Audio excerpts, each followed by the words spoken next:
الآن يا جماعة أوريكم معجزة من معجزات الله سبحانه وتعالى في قلب الصحراء.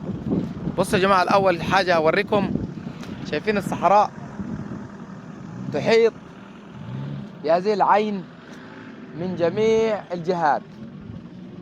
العين دي يا جماعة عين سحرية،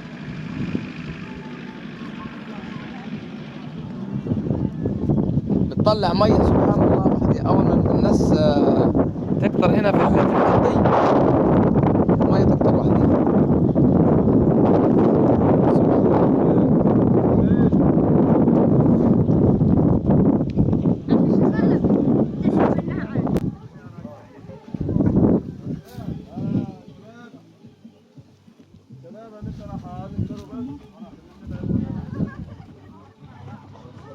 نطلع كده ونشوف ايه.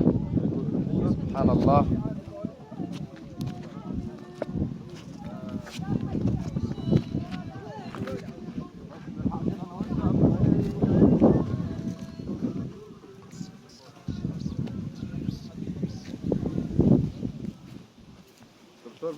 العين دي يا جماعة محيطة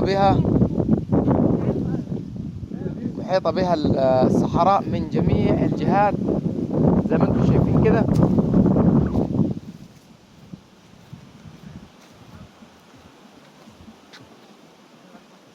العين دي في وسط الصحراء. العين دي عين بير رومانية قديمة، بتطلع مية تلقائي وحديها من غير أي حاجة في قلب الصحراء. سبحان الله. والعين دي يا جماعة سميت عين سحرية ليه؟ لأنه سبحان الله كل ما يزيد عدد الناس حوالين البير تزيد المية تلقائي وحديها. الناس تمشي المية تختفي.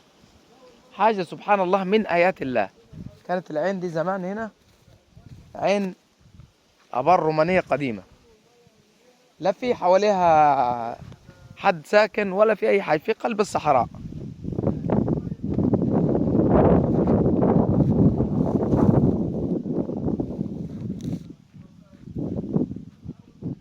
سبحان الله، تعتبر معجزة وآية من آيات الله سبحانه وتعالى في الصحراء.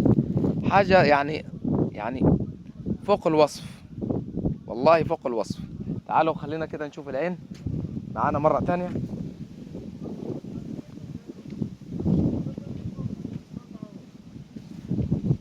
ده منبع العين يا جماعة اهو.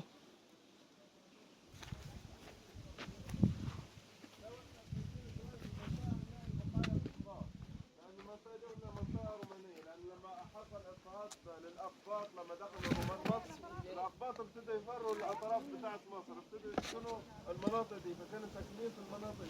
فلو احنا تمشينا شوية